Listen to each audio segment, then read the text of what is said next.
ពីបាក់ពុនយល់ពីបាក់ផ្ដល់ក្តីសង្ឃឹមអាណិតបំផុតและអារម្មណ៍មិនហ៊ានឆ្លើយក្តីស្រឡាញ់ពិតចង់ចែកឲ្យតែបណ្ដោយពេលនេះមិនបាន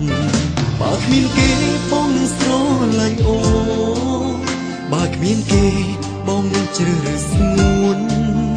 តែពេលនេះមិនអាចស្រឡាញ់អូនក្នុងបេះដូងបងមានមនុស្សម្នាក់ក្នុងចិត្តហើយបើសិនគ្មានរូបគេបងនឹងជ្រើសរើសស្ងួនមិនឲ្យឈឺបេះដូងមិនឲ្យហូរទឹកភ្នែកបងក៏ឈឺពេលលឺអូនអង្វរសុំចែកចិត្តក្នុងអារម្មណ៍ធ្លាប់លួចកិនលួចស្រឡាញ់បើសិនគ្មានរូបគេបងនឹងជ្រើសរើសស្ងួនបងនឹងបើកបេះដូងទទួលអូនក្នុងចិត្តសុំទោសផងក្នុងពេលនេះបានត្រឹមតែអាណិតមិនអាចកិនលើសពីមិនយល់ចិត្តបាន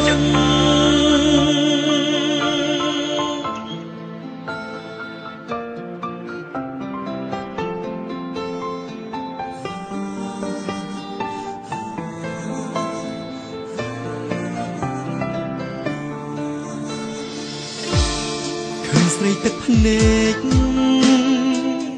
បានត្រឹមជួតបន្លប់ចិត្តបានត្រឹមនឹកលាក់ក្នុងអារម្មណ៍សុំទោសមិនអាចស្រឡាញ់បានបើគ្មានគេបងនឹងស្រឡាញ់អូបើគ្មានគេបងនឹងជ្រើសរើសស្ងួនតែពេលនេះមិនអាចស្រឡាញ់អូនក្នុងបេះដូងបងមានមនុស្សម្នាក់ក្នុងចិត្តហើយបើសិនគ្មានរូបគេបងនឹងជ្រើសរើសស្ងួន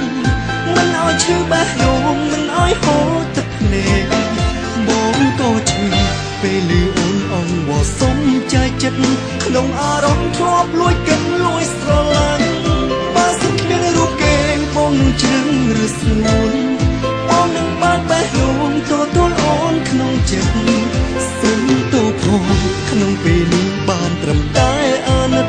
មិនអាចកិនលើសពីមិនយល់ចិត្តបានបើសិនគ្មានរូបគេបងនឹងជ្រើសរើសស្ងួនមិនឲ្យឈឺបេះដូងមិនឲ្យហូរទឹកភ្នែក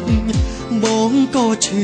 ពេលលឺអូនអង្វរសុំចែកចិត្តក្នុងអារម្មណ៍ធ្លាប់លួចកិនលួចស្រឡាញ់